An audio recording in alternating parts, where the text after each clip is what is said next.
Carmen, ba't ka umiiyak? Anong problema? Dan, tingnan mo. Dinudugo ako. Nalaglag na naman ang batang dinadala ko. Paano mangyayari yun? Lahat naman ng bawal na pagkain iniwasan mo. Halos di ka na nga masyadong kumikilos-kilos. Ginawa mo ang lahat para maging maayos ang pagbubuntis mo. Bakit ba nangyayari sa atin to? Hindi ko rin maintindihan, Dan. Pinapahirapan ba ako ng mga masasamang elemento pinalayas ko? Ito ba ang ganti nila sa akin dahil abularya ako? Ba't ako pinaparusahan ng ganito? Gusto ko lang ng isang maligaya at tahimik na buhay. Kasama ka at ng mga magiging anak natin. Huwag ka mawala ng pag-asa, Carmen. Alam kong napakahirap ng pinagdadaanan natin ngayon. Pero huwag mong kalimutan na nandito ako para sa'yo. Hindi kita iiwanan sa kahit anong laban. Ikaw at ako. Magkasama tayo sa lahat ng ito. Paano hindi ako mawawala ng pag-asa? 10 taon na natin sinusubukan magkaanak. Pero pangatlong beses na ako nalalaglagan. Bakit ganito? Hindi ko na kaya, Dan. Gagawin kong lahat para magkaanak tayo, Carmen. Huwag mong isipin na wala na tayong pag-asa. Gagamutin ko ang sinapupunan mo. At lahat gagawin ko. Mawala lang ang lungkot sa puso mo. Pangako yan, Carmen. Hindi kita pababayaan. Ako po pala si Carmen, nakatira sa bayan ng Naga. 18 taong gulang lang ako nang ako'y mag-asawa. Dahil albularyo ang aking asawang si Dan, tinuruan niya ako ng maraming bagay patungkol sa panggagamot at pagpapalayas ng mga aswang. Kilala kaming mga albularyo sa maliit na baryo sa Naga noong dekada 80. Ngunit kahit manggagamot kaming dalawa, hirap kaming magkaanak. Dumating sa punto na nawalan na ako ng pag-asa. Pero hindi bumitaw si Dan na mabuo ang pinapangarap naming pamilya. Carmen, halika rito. Magkakaanak na tayo. Nahanap ko ng solusyon sa problema natin. Saan ka ba pumunta, Dan? Alam mo bang pinag-alala mo ako? Akala ko kukuha ka lang ng kahoy sa gubat. Pero bakit inabot ka na ng hating gabi? Alam mo naman marami aswang dito sa atin. Delikado na sa labas kapag ganitong oras. Huwag ka nang magalit, mahal. Meron lang akong hinanap sa gubat na makakatulong sa atin para magkaanak na tayo. Siguradong ikakatuwa mo itong nakita ko. Ano bang halamang gamot yung tinutukoy mo? Hindi ito halamang gamot, mahal. Tignan mo itong nakita ko. Isang itim na perlas. Itim na perlas sa gitna ng kagubatan? Paano nangyari yon? Di ba't ang perlas ay matatagpuan lamang sa dagat o mga ilog? Hindi ito pangkaraniwang perlas, mahal. Galing ito sa kalikasan at mga espiritu ng lupa.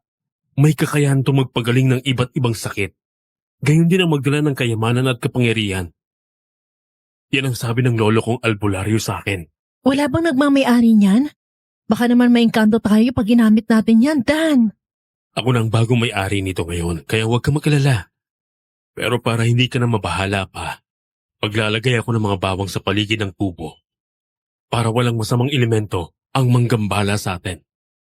Lahat ng proteksyon ay ilalagay ko, mahal. Pati ang mga anting-anting. Para sigurado magiging ligtas tayo. Hindi mo na kailangan pang matakot. Sana nga yung itim na perlas na yan ang maging sagot sa mga panalangin natin. Paano ba yung ginagamit? Kailangan ko bang lunukin o ipahid sa akin tiyan? Hindi. Iahalo ko lang to sa pinakuloang ugat ng ginseng. Sa loob ng 3 araw, iinumin mo yon. Turo yan sa akin ni lolo ko. Wala bang masamang epekto yan, mahal?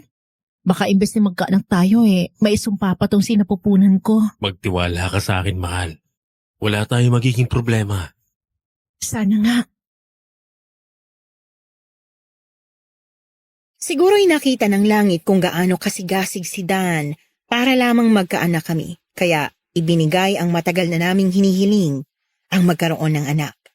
Pagkalipas ng 1 buwan, nagkaroon ng napakagandang balita.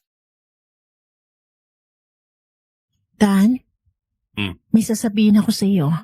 Ano naman yun, mahal? Buntis ako, Dan. Magkakaanak na tayo. Di ba't sabi ko sa'yo, Carmen? Totoong nakakagamot ang itim na perlas. Sa wakas, matutupad ang pangarap natin. Pero, wala ka bang nararamdaman na kakaiba? Hindi ka ba nanghihina o di kaya sumasakit ang tiyan mo? Wala, Dan. Sa katunayan nga, malakas ang pangangatawan ko ngayon kumpara sa mga nakaraang pagbubuntis ko. Tila bang sigla-sigla ko. Hindi ako madalas mahilo at magana rin akong kumain. Siguro ito na nga talagang katuparan na matagal na nating hinihiling. Ang magkaroon ng buong pamilya. Mabuti naman kung ganun, Carmen. Pero maging maingat pa rin tayo. Hindi tayo dapat maging kampante. Kaya kahit maganda ang pakiramdam mo, iwasan mo ang gumulaw-gulaw masyado. Ako nang bahala sa mga gawaing bahay. Basta ikaw, magpahinga ka lang hanggang sa lumabas ng anak natin. Sa wakas, makikita ko na rin ang junior ko. Junior? Paano kung babae ang anak natin? Malakas ang kutob ko, Carmen. Lalaking magiging panganay natin. Sigurado ako dyan. Aba, baka naman kaya mo nasabing lalaki kasi pumapangit na ako. Buntis man o hindi, ang ganda-ganda mo pa rin asawa ko. Wala kang kupas sa paningin ko. Naku, nabola ka pa. Hindi ah.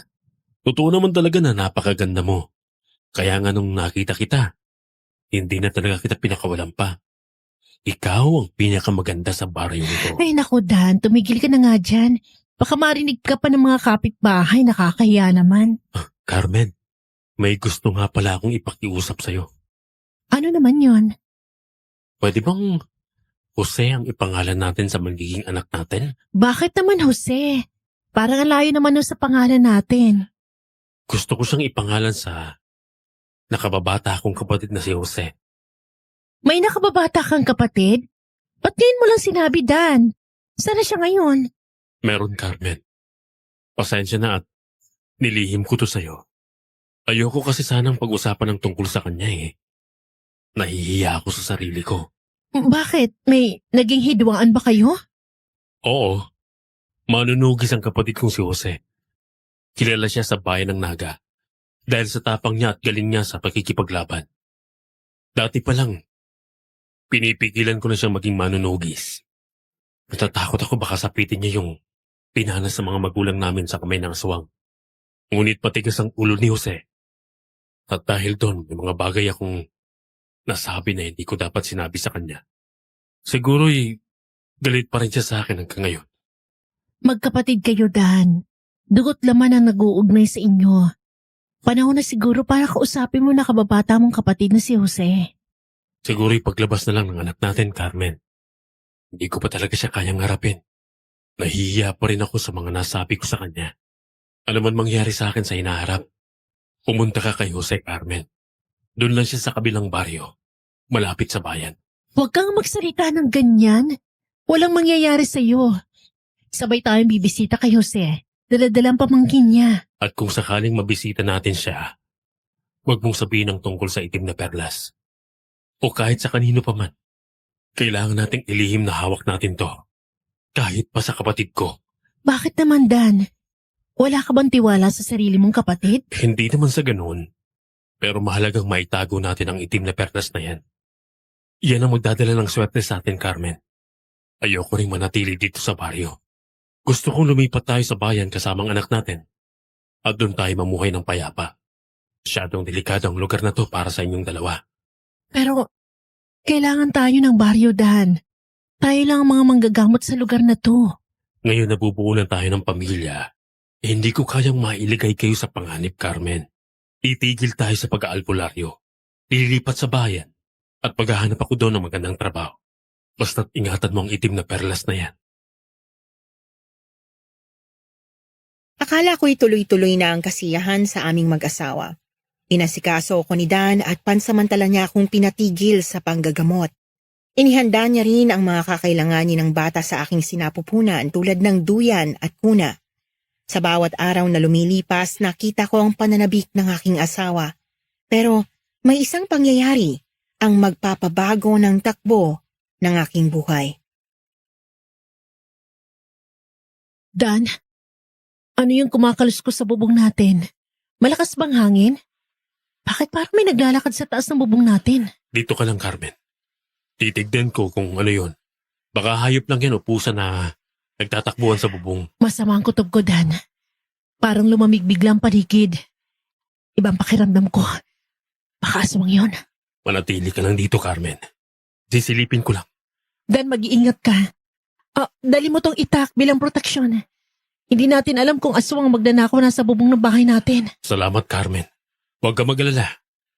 Hindi ko hahayaan na may mangyari sa akin. Hindi ko makakalimutan ang ngiti ni Dan bago siya lumabas ng kubo. Kung alam ko lang ang mangyayari, sana'y pinigilan ko na lamang siya. Ilang minuto pa lamang ang lumipas mula nang umakyat si Dan sa bubong. Isang malakas at nakakakilabot na sigaw ang umalingaw-ngaw sa paligid. Biglang may bumagsak mula sa bubong. Ang asawa ko. May malaking sugat sa likod ni Dan at patuloy ang pagdurugo nito. Meron akong nakita na napakahiganting paniki na palipad-lipad sa palibot ng bahay namin. Nang titigan ko, nakita kong matutulis na kuko at ngipin. Isa itong wakwak. Agad kong hinila ang katawan ni Dan papasok ng bahay at nilagyan ko ng bawang at asin ang pinto ng aming bahay. Dan! Dan! Diyos ko! Gumising ka! Dan! Carmen? Dan! Kukuha ko ng halamang gamot. Huwag kang pipikit! Carmen, mahal na mahal kita. Dan! Huwag kang magsalita ng ganyan! Pumuntahan mo si Jose. Mag-iingat kayo. Mag-iingat kayo ng anak natin. Mahal ko kayo. Dan! Bumagsak ang kamay ni Dan sa lupa. At nang gabing yon, tuluyan na siyang pumanaw. Nabalot ng dalamhati at pag-iyak ang buong kubo.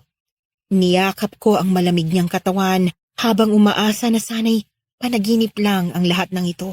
Pero kailangan kong magising sa katotohanan. Wala na si Dan at kahit kailan ay hindi na siya babalik pa.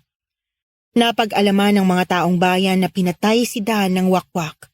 Lahat ay nagluksa, lalo na ang mga nakasaksi kung gaano siya kabuting tao. Hanggang sa mailibing siya, gulong-gulo ang isip ko kung bakit siya pinatay ng wakwak. Dahil ba sa gutom o sa galit? Pero isang araw, nakita kong itim na perla sa sisidlan ko at napagtanto na baka may-ari talaga nito. Bilang pagtupad ng aking pangako kay Dan, itinago ko ang itim na perlas.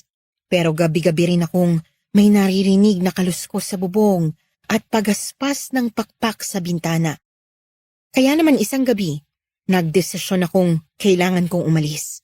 Kailangang sundin ko ang bili ni Dan, ang puntahan ng manunugis na si Jose sa kabilang baryo. Kinaumagahan habang naghahanda ako sa aking paglalakbay, nilapitan ko si Aling Juana, ang aming mabait na kapitbahay. Aling Juana, aalis ako pansamantala. May malaga akong sadya sa kabilang baryo. Maaari bang patingin-tingin muna ng kubo namin? Baka sa susunod na linggo o makalawa, uuwi din ako. Aba, iha. Kaya mo bang maglakbay mag-isa? Naku, masyadong mapanganib ang daan. Lalo na't buntis ka pa. Alam mo naman, mahilig ang mga wakwak at tiktik sa buntis. Amoy na amoy nila ang dugo na dinadala mong bata. Pipilitin kong hindi abutin ng gabi sa kagubatan, Aling Juana. At isa pa, may mga dala din akong asin, bawang, at iba pang pangontra sa mga aswang. Siguro, sapat na to para hindi ako gambalain ng mga masasamang elemento. Matapang ka nga talaga, Carmen. Katulad mo ang namayapa mong asawa. Hindi sumusuko kahit gaano kahirap ang laban. Sayang lang, iha. Hindi niya masisilayan ang anak ninyo na matagal niya nang inaasam-asam. Kung kailan nabuntis ka, tsaka naman siyang nawala. Nakakalungkot nga pong sinapit ng asawa ko. Pangarap niya talaga na makita magiging anak namin. Pero kahit wala na siya, kailangan ko ipagpatuloy ang laban para sa batang nasa sinapupunan ko. Yun din ang gugustuhin ni Dana. Ang magpatuloy ako sa buhay kahit wala siya sa tabi ko. Makabubuti rin siguro na pumunta ka muna sa ibang baryo. Hindi ligtas ang lugar na to para sa iyo. Alam mo ba, Iha, sabi ng ilang taga nayon, padalas nilang nakikitang may umaali-aligid sa kubo niyo gabi-gabi. Isang matandang aswang na matagal nang naninirahan sa gubat. Marami ang nanghihinala na siya ang pumatay sa asawa mo. May nagawa bang asawa mo sa kanya at tila matindi ang galit niya? Sa pagkakaalam ko'y wala naman. Mabuting tao si Dan at walang tinatapakan na ibang tao. Siguro dala lang matinding gutom kaya niya nagawa yun sa asawa ko. Hahanapin ko ang manunugis na kapatid ng asawa ko. At sisiguraduhin kong may paglalagyan ng wakwak na yan. Alam ko sa puso ko kung ba't pinatay ng wakwak si Dan. Ninakaw ng asawa ko ang itim na perlas nito. Ngunit pinili kong pagtakpan ang maling nagawa ng aking asawa. Ginawa niya yun para sa akin kaya iingatan ko ang perlas na ipinagkatiwala niya. Umaga ako umalis sa baryo pero inabutan ako ng gabi sa gubat. Hindi ko alam ba't tila may sumusunod sa akin. Mga elemento na hindi ko nakikita. Ito ba'y dahil sa buntis ako? O dahil sa itim na perlas na dala ko? Nang maramdaman ko na papalapit ang presensya ng kadiliman, halos tumakbo ko patungo sa baryo. Buti na lang at kilala si Jose sa lugar nila kaya naman madali kong natagpuan ang kubo kung saan siya nakatira. Agad akong tumungo sa kanya, umaasang tutulungan niya ako. Tao po! Tao po! Pabukas naman ang pinto! Sino ka, Ginang? Anong ginagawa mo rito sa gitna ng gabi? Ikaw ba si Jose? Ang manunugis? Ako nga. Halika, umasok ka na. Hindi ligtas sa labas ngayon. May mga nilalang pang sumusunod sa'yo. Napakarami mong gamit panlaban sa mga aswang. Siguro sanay ka sa pakikipagbaka sa puwersa ng kadiliman. Bago lang ako nakakita ng mga ganyang klaseng anting-anting at sandata.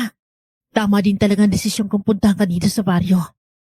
Matutulungan mo kami ng batang nasa sinapupunan ko. Madalas akong nakikipaglaban sa mga aswang, kaya marami akong gamit laban sa kanila.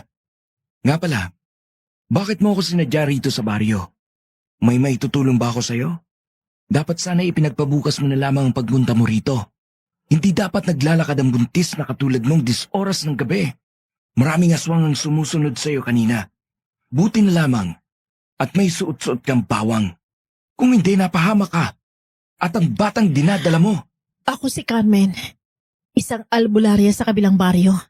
Binili ng asawa kong si Dan. Napuntahan ka kung kailanganin ko ng tulong.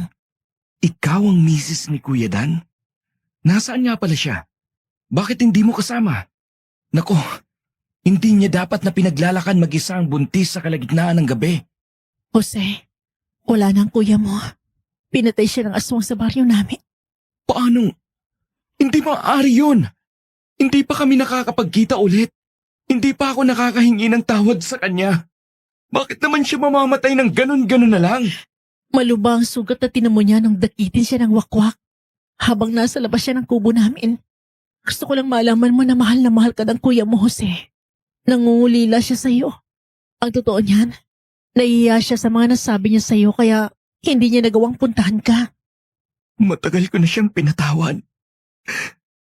Diyos ko. Lintik na mga aswang yan. Una nilang kinitil ang buhay ng aming mga magulang. Ngayon pati si Kuya Dan. Hindi ako titigil hanggat hindi ko nakukuha ang hustisya.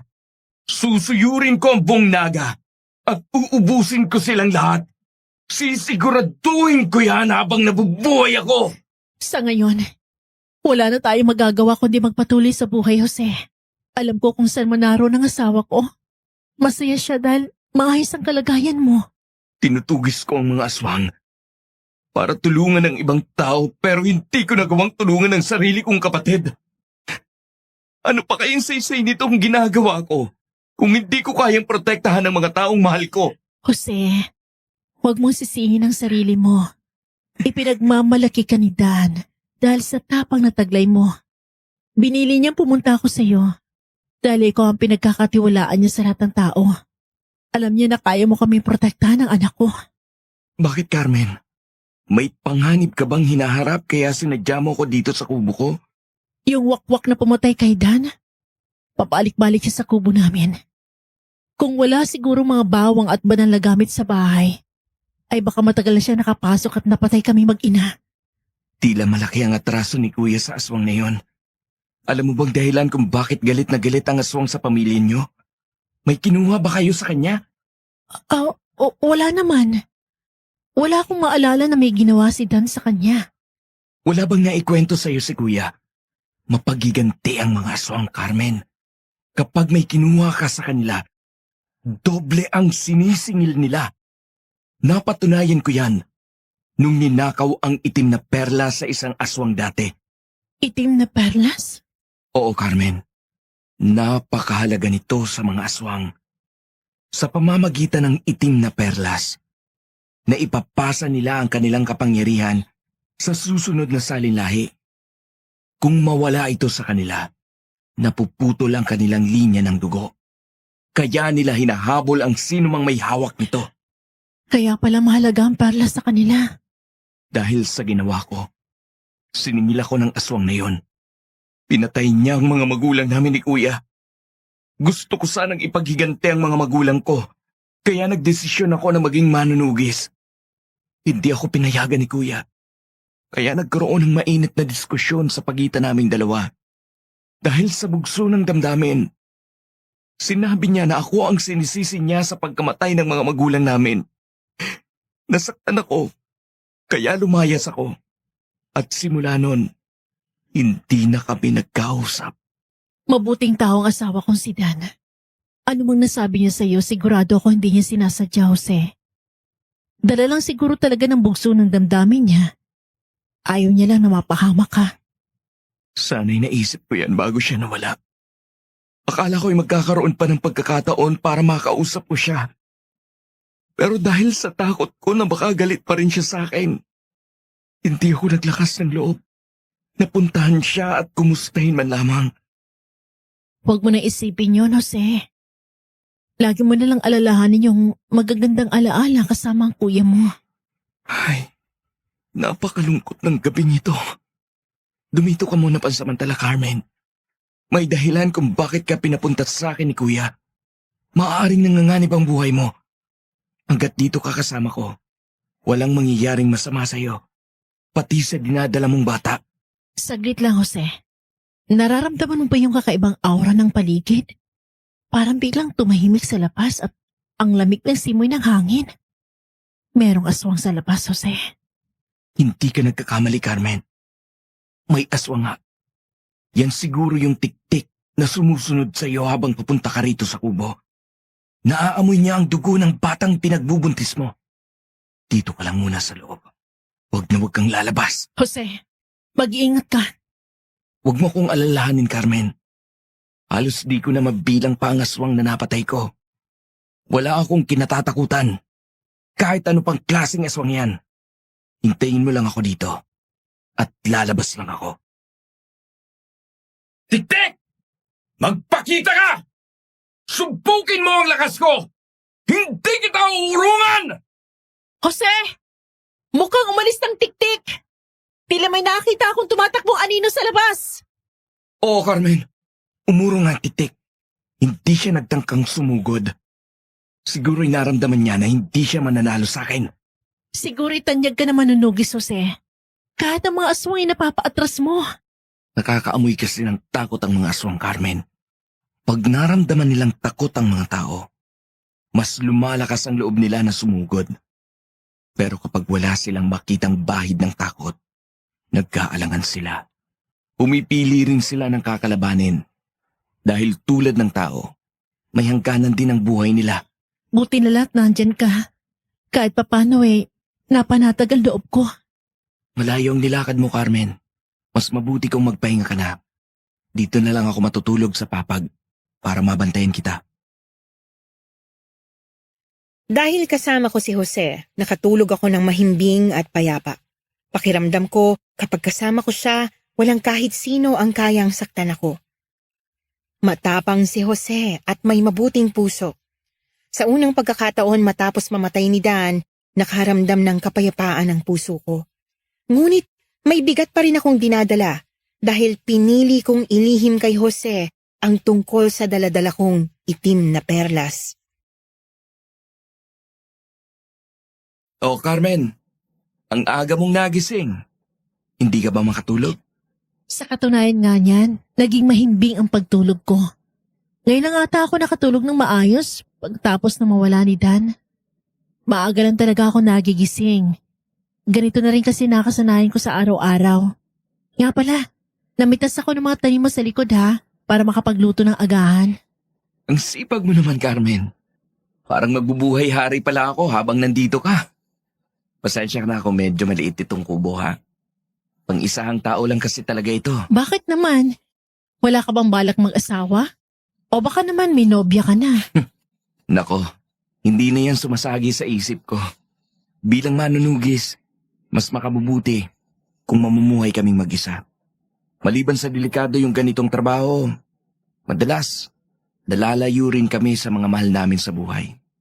Mahirap mag-asawa ang mga tulad namin dahil hindi mo alam kung babalik ka pang buhay o hindi na.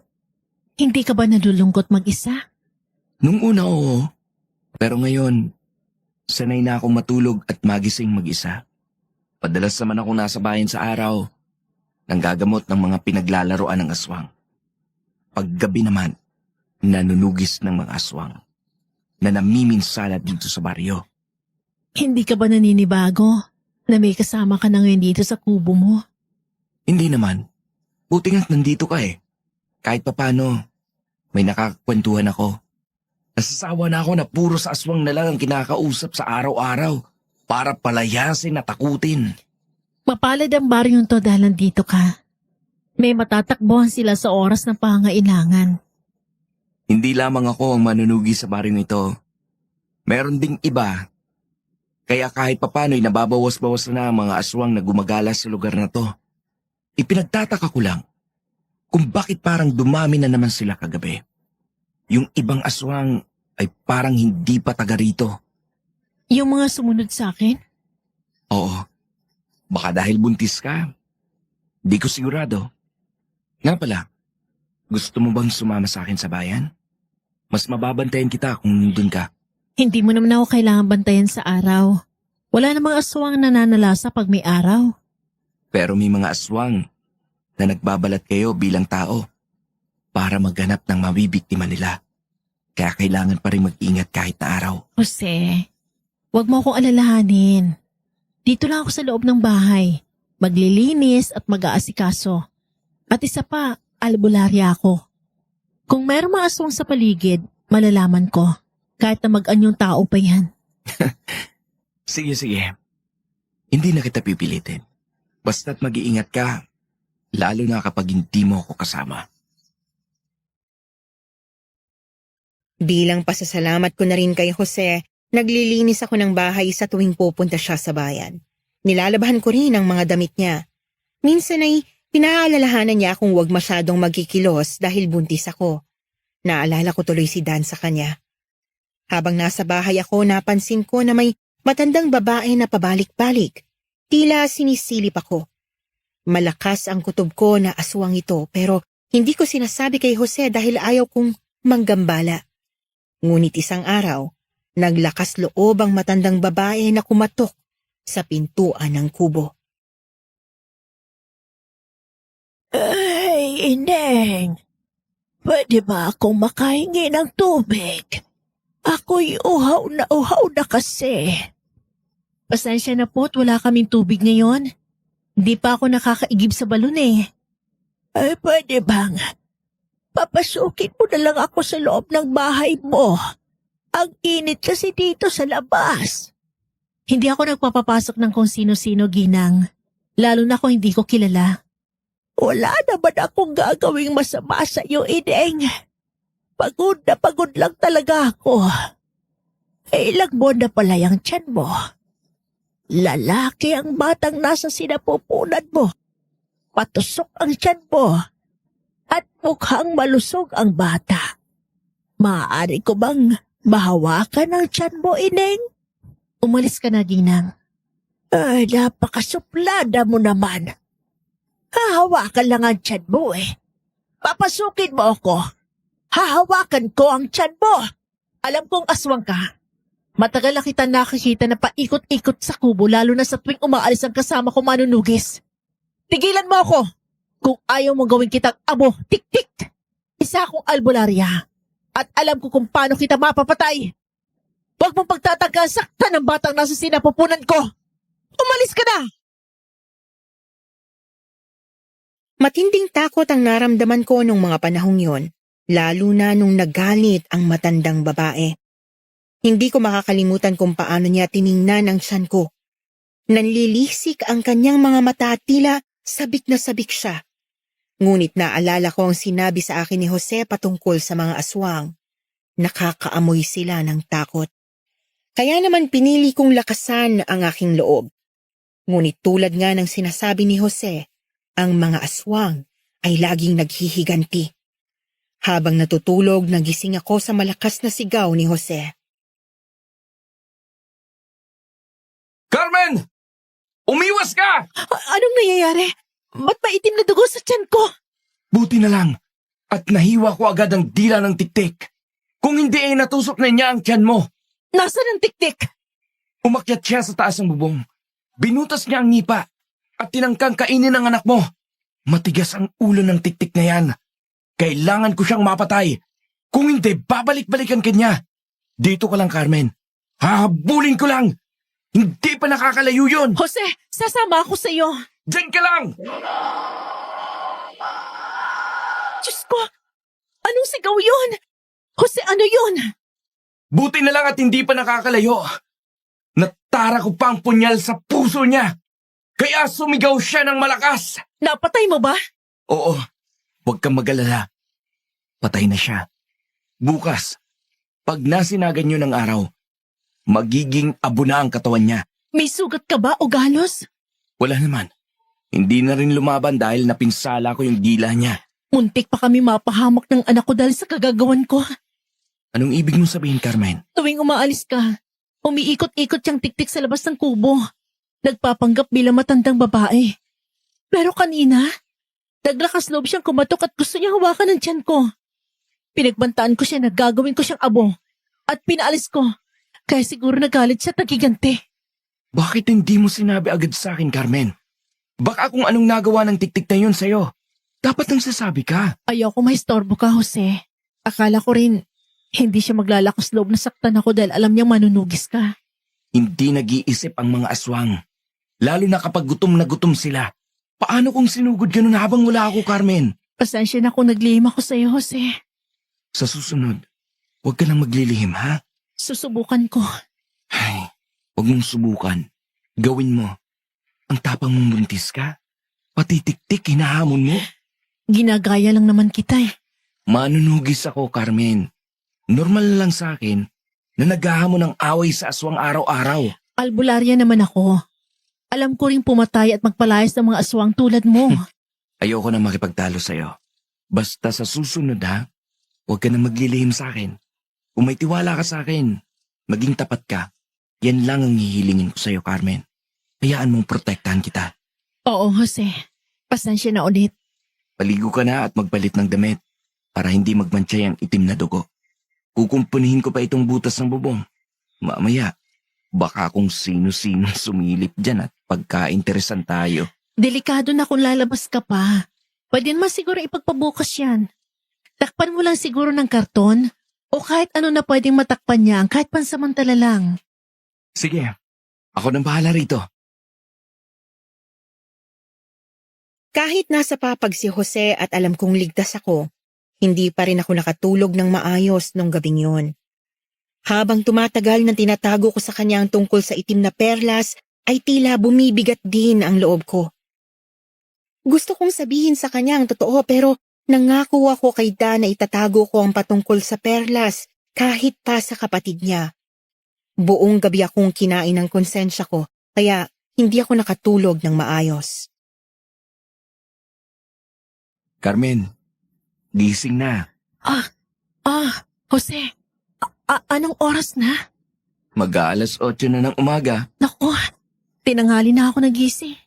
Ayoko pa sanang gisingin ka pero hindi kita pwedeng iwang mag-isa dito sa kubo. Baka kung sino-sino na namang aswang ang awayin mo. Okay lang ba talaga sa'yong dalhin ako sa bayan? Anong sasabihin ng mga tao doon? Baka isipin nila, anak mo tong dinadala ko. Magtataka sila. Hindi ko rin gusto mapag-usapan tayo. Carmen, hindi naman gano'n ang mga taga-bayan. Alam mo, hindi sila mahilig makialam sa buhay ng ibang tao. Hindi sila gaya ng iba na palagi nag-uusap ng tungkol sa iba. Basta't ako, hindi ako mag-aalala sa kanila. Kung ano man ang sabihin nila, wala akong pakialam. Sige, sabi mo yan eh.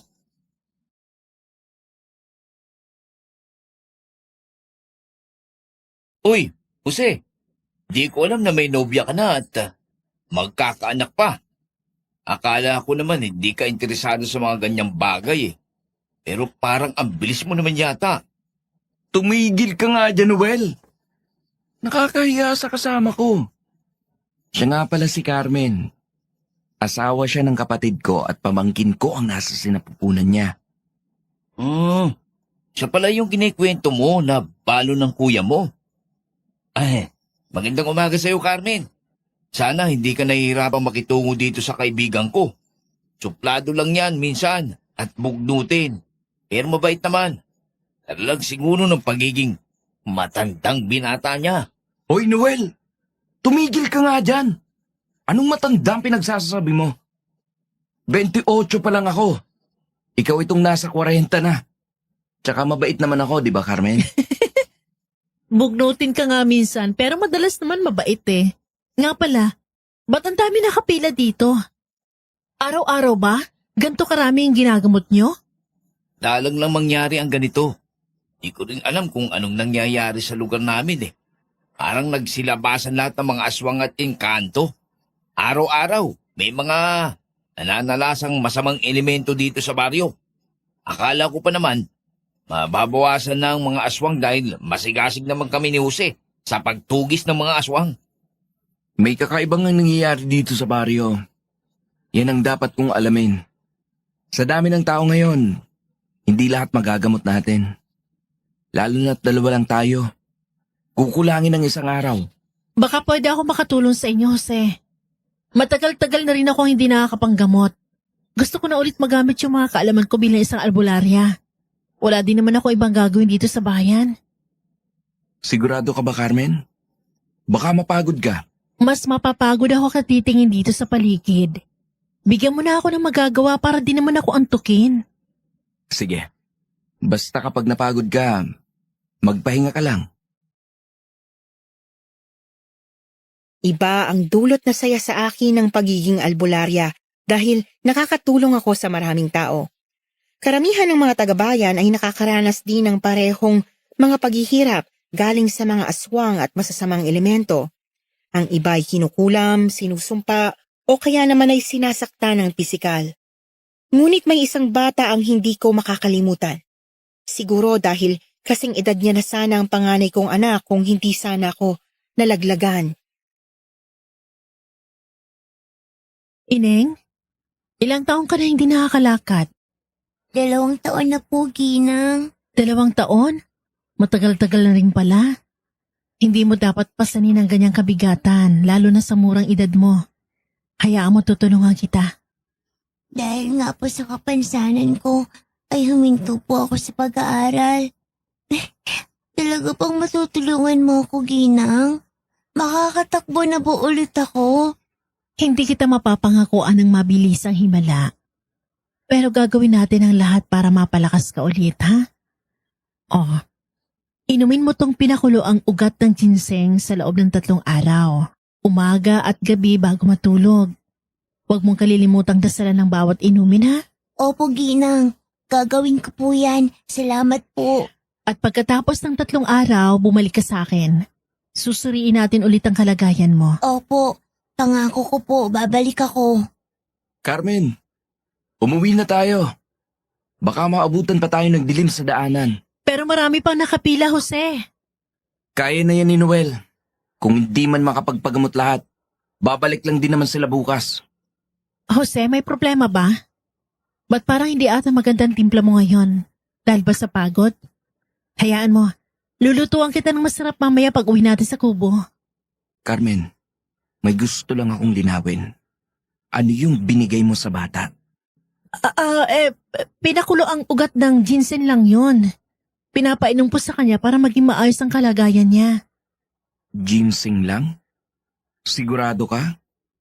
Paanong magagamot ang pagkabaldado niya sa pamamagitan lang ng ginseng? Hindi ganon kadali pagalingin ang ganong karamdaman. Wala akong hinalo. Yun lang talaga. Gusto ko lang siyang tulungan, Jose. Simula nung dumating ka dito, Carmen, biglang nagsulputan ng mga aswang. At kung ano-anong nilalang. Hindi ako naniniwala na nagkataon lang ito. Umamin ka sa akin, Carmen. Ninakaw ba ni Kuya ang itim na perlas mula sa wakwak? Hindi ko alam ang sinasabi mo, Jose. Huwag kang maglihim sa akin, Carmen.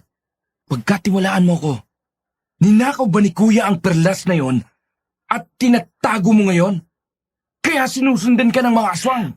Oo, nandito sa akin. Nangako ko kay Dan na ililihim ko patungkol sa perlas kahit sa'yo, Jose. Sana maunawaan mo ko. Hindi ko sinasadyang iparamdam sa'yo na hindi kita pinagkakatiwalaan. Ang totoo niyan, gustong-gusto ko na rin sabihin sa'yo dahil sobrang bigat sa loob ko. Nang! Di ba't sinabi ko na sa'yo na delikado ang itim na perlas na yan? Bakit hindi mo pa yan sinauli sa wakwak? Hindi mo ba naiintindihan? Maraming nilalang ang magkaka-interest dyan, Carmen. Hindi lang buhay mo ang nilalagay mo sa panganib, kundi pati ang buhay ng mga taong nandito. Ito na lang ang naiwan sa akin ni Dan. Umaasa siya na pag hawak ko to, magkakaroon kami ng magandang kinabukasan ng anak ko. Ito ang nagpagaling sa pagiging baog ko, Jose. Dahil dito, nabuo ang batang ito sa sinapupunan ko at patuloy na nabubuhay. Marami ring tao matutulungan ng itim na perlas. Alam mo ba ang kapangyarihan ng perlas na yan ay galing sa kadiliman? Lahat ng ibinibigay niya ay may kapalit. At yun ay ang puot ng mga aswang. Hanggat hawak mo yan, hindi ka titigilan ng mga aswang, Carmen. Susundan ka nila saan ka man pumunta. Ano bang dapat kong gawin? Naguguluhan na ako. Kailangang maibalik ang itim na perlas. Kung saan ito nakuha, maaaring sa gubat kung saan nakatira ang wakwak. Dapat ay maibalik natin ito agad. Bukas na bukas ay pupunta tayo sa baryo kung saan kayo nakatira ni Kuya. Pero nangako ko kay Dan na iingatan ko ang perlas na yan. Mas mahalaga ang buhay mo at ang anak ninyo kesa kahit anong pangako. Hindi ko akalain na gagawin ni Kuya ang kahangalan na ginawa ko noong mga bata pa kami. Araw-araw kong pinagsisihan na nagpasilaw ako sa kapangyarihan ng itim na perlas. Ayokong maranasan mo ang dinanas ko, Carmen. Hindi kita pinagkakaita ng magandang buhay. Ayoko lang mapahamak ka at ang pamangkin ko. Kayo na lang ang meron ako ngayon at wala nang iba. Ako ang dahilan kung bakit ninakaw ni Dan ang itim na perlas, Jose. Gusto niya maibsan ang lungkot na naramdaman ko at ito ang naging paraan niya. Kung alam ko lang na galing pala sa nakaw ang perlas, sana'y pinabalik ko sa kanya to. Ngunit wala na akong magagawa pa, kundi ingatan itong bata na iniwan niya sa akin. Nag-iwan pa ng mas malalim na kalungkutan sa iyo ang pagkawala niya. Itatama natin kung anumang nagawang mali ni Kuya. Hindi ko papayagang may mapahamak na naman dahil sa perlas na yan.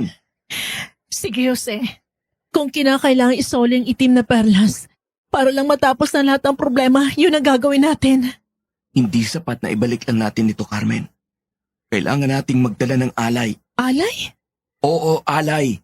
Para tanggapin ng wakwak ang pagsasauli ng itim na perlas. Kung wala tayong handog, baka lalo siyang magalit.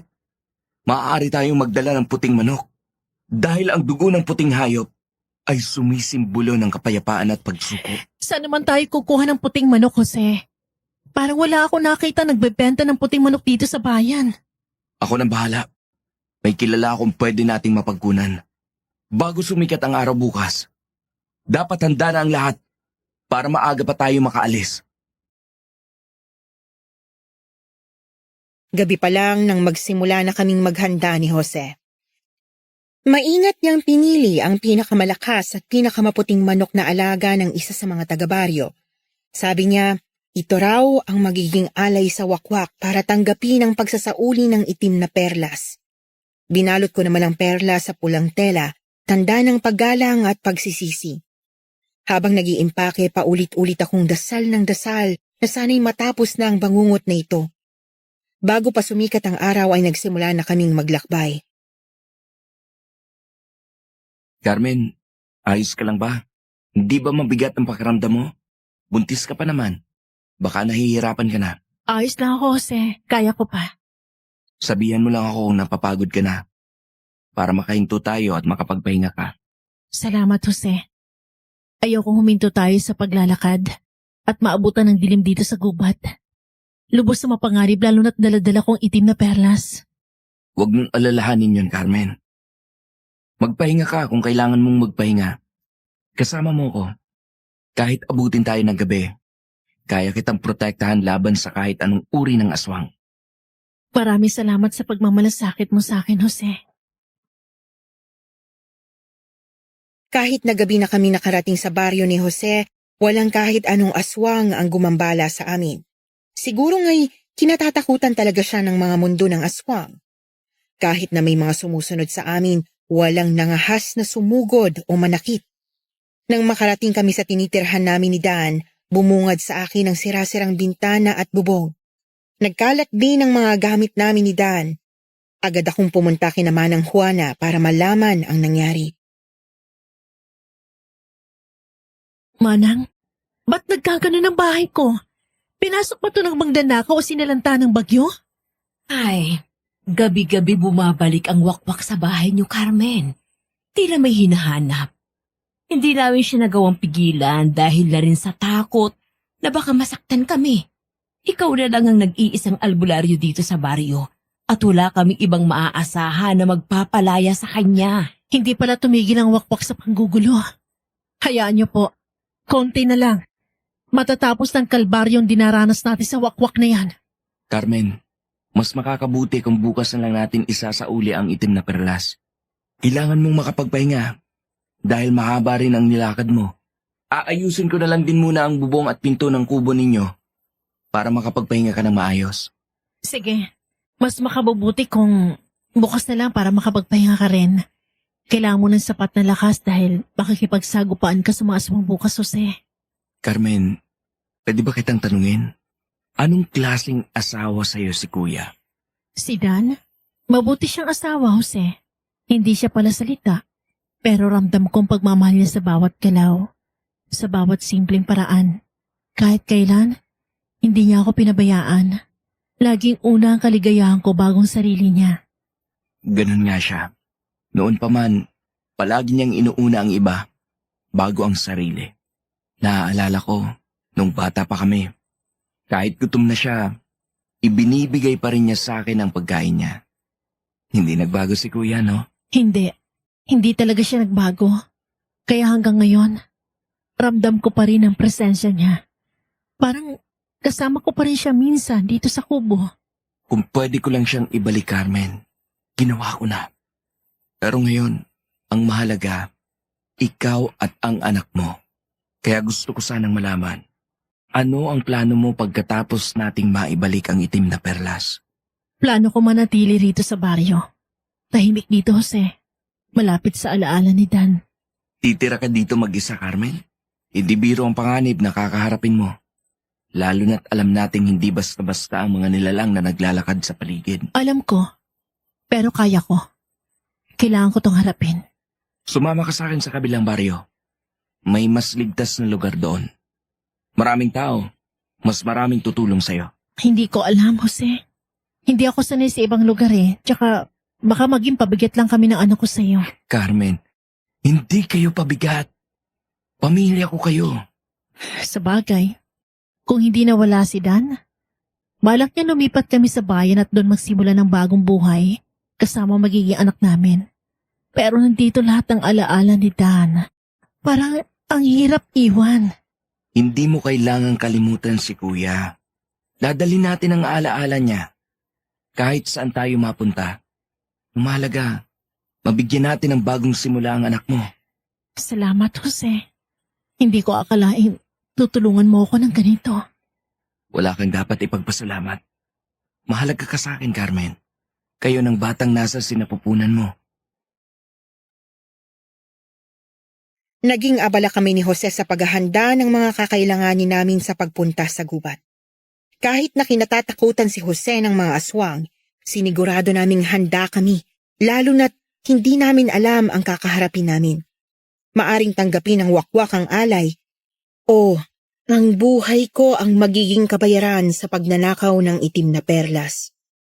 Nang magtakip sining, tumungo kaming dalawa ni Jose sa gubat. Napakadilim at tanging ang dala naming lampara ang nagsisilbing liwanag sa daraanan namin. Maingat akong inalalayan ni Jose at hindi niya hinahayaang mawala ako sa paningin niya. Dito na, Carmen. Nasa teritoryo na tayo ng wakwak. Ramdam na ramdam ko ang presensya niya. Parang may mabigat na hangin sa paligid. Anong gagawin natin, Jose? Gagawin ko ang dapat gawin, Carmen. Gigilitan ko ang manok na ito at patutuluin ang dugo niya sa lupa bilang alay sa may-ari ng perlas. Ilagay mo ang perlas sa may parte ng lupa. Kung nasaan ang dugo, kailangan natin itong gawin ng maayos. Hindi pwedeng magkamali. Sige, Jose. Gagawin kong sinabi mo. Narito ng wakwak. Maging handa ka, Carmen. Nagpakita na rin sa wakas ang magnanakaw ng aking itim na perlas! Ibinabalik na namin sa iyo ang perlas, wakwak. Tigilan mo na si Carmen at ang anak niya. Ikaw si Jose, ang kilalang manunugis sa bayan ng Naga. Tulad nga ng sabi ng iba pang mga aswa, matapang ka. Wala man lang bahid ng takot sa iyong mga mata. Hindi ako natatakot sa iyo, wakwak. Kung sasaktan mo si Carmen at ang anak niya, papatayin kita. Tulad ng ginawa mo sa kapatid ko. Hindi ko palalampasin ang ginawa mong kasamaan sa pamilya ko. Kapatid mo pala ang magnanakaw na albularyo na yon? Oo, sa tamang panahon, ipaghihiganti ko ang pagkamatay ng kapatid ko. Ang kapatid mong albularyo ang naghukay ng sarili niyang libingan. Kinuha niyang hindi sa kanya dahil sa paghahangad na magkaroon ng anak. Naghintay ako na ibabalik niya ang aking perlas. Ngunit naging gahaman siya. Tinago niya ito. Nararapat lang ang kamatayan para sa mga tulad niya. Nakuha mo ng gusto mo. Kaya naman wala ka ng karapatan na manalasa sa baryo at guluhin ang albularyang ito. Dahil sa pagtago niya ng perlas, kumalat ang kadiliman sa kanya. Huli na ang lahat para sa babae at sa anak niya. Hindi nila kayang iwasan ng kaparusahan ng kanilang kasalanan. Anong ibig mong sabihin? Ibinigay na namin ang gusto mo. Bakit hindi ka pa makontento? Binalik mo ang kinuha. Pero hindi sapat ang pagsasauli. Ang kadiliman ay humalo na sa dugo mo, babae! Gawin mo ang gusto mong gawin. Pero huwag mong gagalawin ang anak ko. Hindi basta-basta mawawala ang marka sa iyong sinapupunan! Magbabayad pa rin kayong mag-ina sa takdang panahon! Kinuha ng wakwak ang itim na perlas at lumipad papalayo sa amin ni Jose. Gulong-gulo ang isip ko at mabigat ang aking dibdib sa mga sinabi niya. Bakas din sa mukha ni Jose ang pag-aalala. Minarapat naming umalis at umuwi sa kubo ngunit may nilalang na sumusunod sa amin. Bumungad mula sa dilim ang isang nilalang na balingkinita ng katawan. May mahabang buhok, maputlang balat at pulang-pulang mga mata. Hindi ito wakwak. Isa itong sigbin. Kilala sa panlilinlang at kakayahang sumipsip ng kaluluwa ng bata. Huwag kang kikilos, Carmen. Hawakan mo ang anting-anting sa bulsa mo bilang proteksyon. Mabango ang laman ng bata sa sinapupunan. Mainit, malambot. Akin na siya. Hindi! Wala ka ng karapatan sa anak ko. Ibinalik na namin ang perlas. Pero hindi nyo binura ang marka. At habang may marka, may karapatan kami sa batang nasa sinapupunan mo. Hindi mo siya makukuha, hayop ka! Dadaan ka muna sa bangkay ko bago mo masaktan ang batang yan! Mabilis na sumugod ang sigbin kay Jose. Ang pangil nito ay kumikislap sa dilim. Sinubukan nitong umatake ngunit mabilis si Jose sa pag-iwas. Ginamit ni Jose ang itak upang depensahan ang sarili. Dahil sa mabilis na pagkilos ng sigbin, nagawa nitong kalmutin ang tagiliran ni Jose gamit ang kanyang mahahabang kuko. Nagpakawala naman si Jose ng isang malakas na hampas gamit ang itak at tinaga ang leeg ng sigbin. Umungol ng malakas ang halimaw at bumagsak sa lupa, duguan at wala ng buhay. Kailangan na nating makaalis dito sa gubat, Carmen. May mga sigbin pang paparating. Hindi sila titigil habang nasa sinapupunan pa ang batang may marka ng perlas. Anong ibig mo sabihin, Jose? Anong nangyayari sa anak ko? Bakit may marka siya? Carmen, ang anak mo ay may dugo ng kadiliman. Hindi lang basta-basta mawawala ang impluensya ng itim na perlas. Kailangan siyang ipaglihi sa liwanag.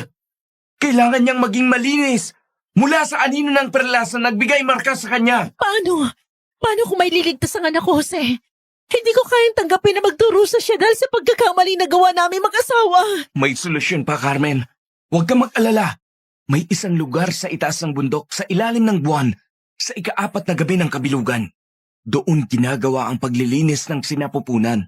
Isang ritual na may kapangyarihang alisin ang marka ng kadiliman. Ngunit delikado yon. Marami tayong haharapin bago makarating sa bundok. Haharapin ko kahit anong panganib para sa anak ko. Kung kailangan ko mang maglakbay sa kadiliman, gagawin ko, mailigtas lang siya. Wala nang ibang mahalaga kundi ang kanyang kaligtasan. Kung gayon, kailangan nating maganda. 3 gabi mula ngayon. Maglalakbay tayo. Pero kailangan muna natin makauwi sa kubo. Malaki at malalim ang tinamumong sugat, Jose. Aalalayan na kita. Pagkarating namin sa kubo ay agad kong inihiga si Jose sa kama. Umuungol siya dahil sa hapdi at sakit ng kanyang sugat. Agad akong kumuha ng malinis na tela para malinisan ang sugat niya at tinapalan nito ng halamang gamot para mabilis na humilom. Sa kalagayan ni Jose, hindi niya kakayaning lumaban kung may aswang na susugod sa amin. Kaya naman, dali-dali akong nagsaboy ng asin sa paligid ng bahay at naglagay ng bawang sa bawat sulok nito. Dahil sa pagod, kumirot ng bahagya ang aking tiyan. Napaupo ako at nakatulog ngunit nagising ako nang may kumakaluskos sa bubong. Agad akong nagising. Carmen, kunin mo ang itak ko. May tiktik sa taas ng bubong. Hindi pa kaya ng katawan mo, Jose. Ako na bahala. Hindi ka pwede makipaglaban ngayon. Huwag mong tangkaing makipaglaban sa tiktik, Carmen. Baka mapahama ka. Hindi ko papayagang mangyari yon. Carmen! Huwag kang lumabas ng bahay! Bumalik ka rito! Noong oras na yon nawala lahat ng takot sa puso ko. Napalitan ng galit sa mga aswang. Kahit lubhang mapanganib, lumabas ako ng kubo, dala-dala ang itak ni Jose at ang banal na langis na inorasyonan. Papalapit na sa akin ang tiktik ngunit ibinuhos ko sa kanyang langis at umatras siya. Maaring napansin ng aswang ang mga nagngangalit kong mga mata, kaya naman umalis ito at unti-unting naglaho sa kadiliman. Bumalik ako sa loob ng kubo habang iniinda ni Jose ang kirot ng kanyang sugat dahil sinusubukan niyang tumayo para lang masundan ako. Ikaw talagang buntis ka, ang tigas-tigas ang ulo mo! Paano kung napahama ka at ang batang nasa sinapupunan mo? Ano na lang ang mangyayari sa iyo at sa kanya? Hindi pwede wala akong gawin, Jose. Kailangan ko rin lumaban. Ay naku! Siguro'y magiging manunugis yung batang dinadala mo dahil ang tapang mo masyado. Ang mahalaga, ligtas na tayo sa ngayon, Jose. Kailangan mo makabawi ng lakas. Maglalakbay pa tayo para malinis tong sinapupunan ko. Ngunit kung sakali mang hindi maisagawa ang paglilinis, ano ang mangyayari sa aming mag-ina? Kung gano'n ang mangyayari, maaaring mamatay ang batang nasa sinapupunan mo. Hindi ko nahahayaan pang mawalan ako ng isa pang anak. Mabubuhay ang batang to, Jose. Gagawin kong lahat para mailigtas siya. Paano ba'y sinasagawa ang paglilinis? Mayroong isang mahalagang ritual na kailangang isagawa habang bilog ang buwan. Siguradong pipigilan tayo ng mga aswang, Carmen, habang naglalakbay tayo. Ngunit pag nakarating tayo sa bundok na yon, hindi na nila tayo magagambala. Ang bundok na yon ay pinoprotektahan ng espiritu ng kalikasan laban sa mga masasamang elemento tulad ng aswang. Unlang natin magagawa ang orasyon. Mahirap palang haharapin natin, Jose. Ngunit habang kasama kita, wala akong dapat ikatakot. Tanyag ka sa mga aswang, siguradong pag nakita ka nila, magtatakbuhan agad sila. Sana'y ganun nga ang mangyari. Kung pwedeng maiwasan ang pakikipaglaban, iiwasan ko ngayon. Pero kung yun talagang kinakailangan, hindi ako magdadalawang isip tumugis ng mga aswang. Maprotektahan lang kita at ang anak mo, Carmen. Gagawin ko ang makakaya ko para sa inyong dalawa. Sa loob ng 2 araw nagpahinga si Jose para manumbalik ang lakas niya. Ako naman ang nag-ayos at naghanda ng mga dadalhin namin sa paglalakbay.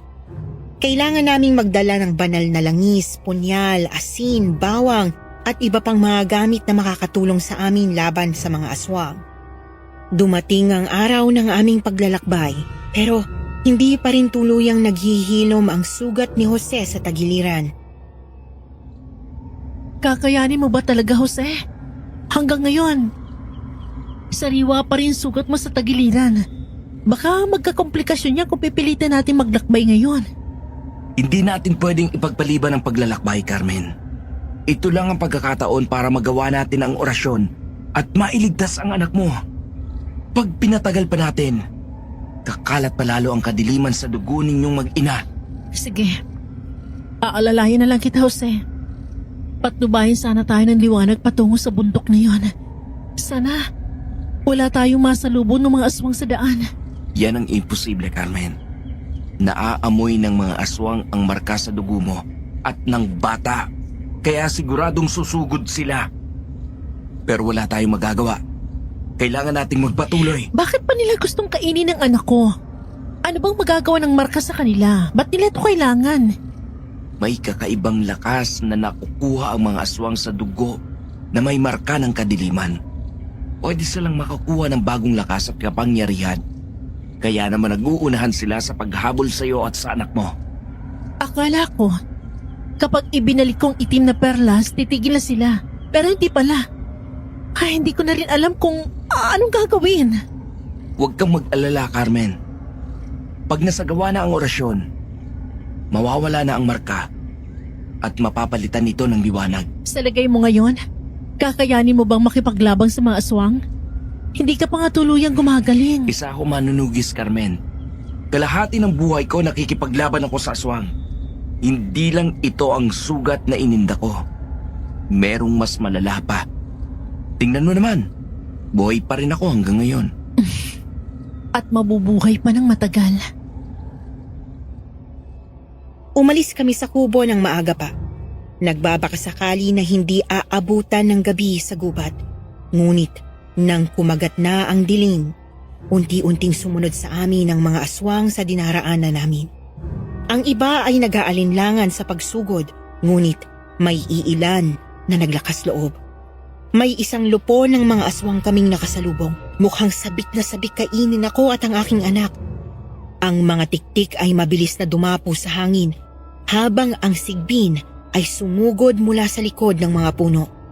Walang pag-aalinlangan umatake si Jose. Hinawakan niya ang itak at nagsimula siyang makipaglaban. Halos hindi siya makagalaw ng mabilis dahil sa mga sugat niya, pero sa bawat hampas ng itak, may mga aswang na tumutumba. Habang lumalaban si Jose, ako naman ay naghintay at piniling magdasal. Hindi ko kayang makipaglaban, kaya't ang tanging magagawa ko ay tumulong sa pamamagitan ng orasyon. Bawat kataga ng orasyon na binibigkas ko ay tumutulong kay Jose. Binibigyan siya ng lakas, ngunit alam kong hindi pa rin kami ligtas. Ang mga aswang ay pinipilit siyang pabagsakin, pero siya ay patuloy na lumalaban. Nang magtagumpay si Jose laban sa huling sigbin, halos bumagsak na siya sa lupa. Wala na siyang lakas at ang katawan niya ay halos hindi na makatayo. Humihingal siya, punong-puno ng sugat at pagod. Pero sa kabila ng lahat, hindi siya nagpatinag. Tumayo siya kahit na nanghihina. Jose, malapit na tayo. Natatanaw ko na ang paanan ng bundok. Aalalayan na lang kita. Pag mong piliting lumakad ng mag-isa, magpapahinga tayo sandali kung hinakailangan. Salamat, Carmen. Sa tingin ko ay wala ng aswang ang susugod pa sa atin. Pero kung sakali, hawakan mo ng mahigpit ang anting-anting sa bulsa mo. Kapag may marinig kang kaluskos o kung anumang kakaibang tunog, huwag kang mag-atubiling gumamit ng mga sandata mo. Parang hindi nakakayanin ng katawan ko ang makipaglaban pa. Hindi ko na sigurado kung gaano pa ako katagal makakalaban. Ngayon nauunawaan ko na kung bakit kinakatakutan ka ng maraming aswang, Jose. Hindi ko akalain na kakayanin mong lumaban sa ganun karaming aswang ng sabay-sabay. Higit ka pa sa kaharian ng kadiliman, Jose. Ang ilaw na daladala mo ay hindi matitinag kailanman. Alam ko na kahit gaano kalupit ang labanan, hindi ka basta-basta matatalo. Yan ang dahilan kung bakit pinili kong maging manunugis, Carmen. Hindi ko kayang tumayo sa tabi lang habang mayroong taong nahaharap sa panganib. Ang magdala ng liwanag sa gitna ng kadiliman, yun ang layunin ko. Alam ko na darating ang panahon, magiging ligtas ang naga para sa mga taong katulad natin. Mabuti na lang nandiyan ka, Jose. Hindi ko alam kung anong mangyayari sa amin ng anak ko kung hindi kita nakilala. Tama lang na ipagkatiwala kami ni Dan sa'yo. Bilib din naman ako sa katapangan mo, Carmen. Ikaw na atang pinakamatapang na albularya na nakilala ko dito sa Naga. Hindi ka natatakot tumarap sa kampo ng kadiliman at hindi mo iniisip ang sarili mong kaligtasan para lang protektahan ng iba.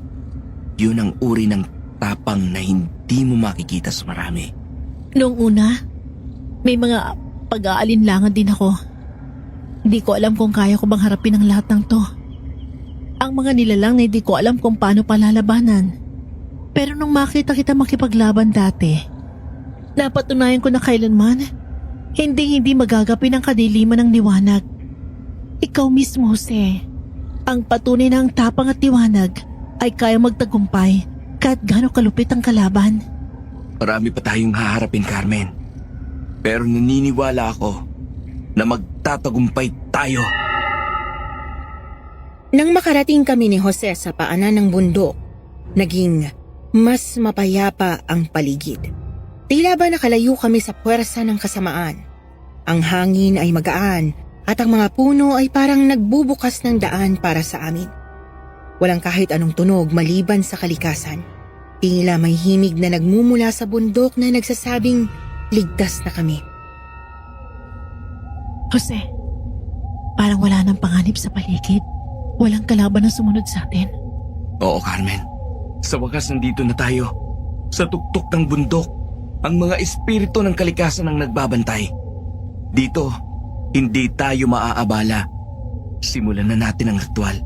Tanging sa lugar na ito, sa ilalim ng kabilugan ng buwan, makakamit ang paglilinis sa kailangan natin. Ipinagdadasal ko na sana magtagumpay tayo. Huwag kang mag-alala, Carmen. Alam ko na sa bawat dasal at bawat hakbang, ang liwanag ay magsisilbing gabay natin. Kapag natapos natin ang ritual, mawawala ang marka ng kadiliman. May tiwala ako sa iyo, Jose. Hindi kita bibigoin, Carmen. Papalayain ko kayo mula sa kadiliman. Ikaw nang bahala sa aming mag-ina. O mga espiritu ng bundok at kalikasan, kami lumalapit sa inyo. Ibinabalik namin ang kadilimang nagdulot ng panganib sa aming buhay. Gabayan ninyo kami at dalhin ang liwanag sa aming landas. Magtulungan tayo upang ang markang ito ay mawala at ang bagong buhay ay magsimulang magbukas. O mga espiritu ng bundok, kami humihiling na iyong tulong. Patnubayan niyo kami upang makamtan ang kaligtasan. Ang aming lakas ay nagmumula sa inyo. Bawat salita ng orasyon ay binibigkas ni Jose ng maingat. Sa kabila ng sakit at pagod, ang kanyang mga kamay ay patuloy na kumilos. Habang ang buwan ay patuloy na nagbibigay liwanag sa amin, naramdaman kong unti-unting nawawala ang bigat sa aking katawan at sa aking anak. Nagdesisyon kaming manatili sa bundok hanggang sa pagdating ng umaga para makapagpahinga kami at makaiwas din sa mga aswang na nagtatangka sa mga buhay namin. Halos magtatakip silim na nang makabalik kami sa kubo. Handa ka na bang iwan ang baryong ito at sumama sa akin, Carmen? Oo, Jose. Handa na ako. Siguradong matutuwa ang mga tao sa bayan. Pag nalaman nila na magiging albularya ka doon, ang kaalaman mo sa mga halamang gamot ay makakatulong sa marami. Nakakalungkot nga lang dahil mawawala ng albularyo ang lugar na to. Alam kong marami ako matutulungan dito, pero hindi ko kaya isakripisyo ang kaligtasan namin mag-ina. Huwag kang mag-alala, Carmen. Kakausapin ko si Noel. Isa din siyang manggagamot at manunugis. Sigurado mapoprotektahan niya ang baryo na ito. Baka nga dito makapag-asawa yun. Ikaw pa? Walang balak mag-asawa, Jose? Bakit pa ako maghahanap ng mapapangasawa? Kung makakasama naman kita, isa lang ang gusto ko. Ang maging masaya at ligtas kasama ka at ang magiging anak mo. Ikaw talaga, Jose. Kung ano-ano mga sinasabi mo. Di ko na alam kung anong totoo at anong biro. Tara na nga. Baka abutan pa tayo ng gabi sa daan. Tumira ako sa bahay ni Jose hanggang sa manganak sa aking panganay na si Daniel bilang pag-alala kay Dan. Nagkamabutihan din kami ni Jose hanggang sa nagdesisyon kaming magpakasal. Biniyayaan pa kami ng 2 anak, si Jose Jr. at si Carmelita. Nanatili siyang manunugis habang ako naman ay patuloy na nanggamot. Tulad ng pinapangarap ni Jose kahit paano ay mas naging payapa ang naga. Kaya naman nung tumanda na kami, tumigil na kami sa pakikipaglaban sa puwersa ng masama at namuhay ng payapa at masaya kasama ang aming 3 anak. Sa ngayon ay dito ko na po tinatapos ang aking kwento. Naway nasiyahan po kayo sa inyong pakikinig.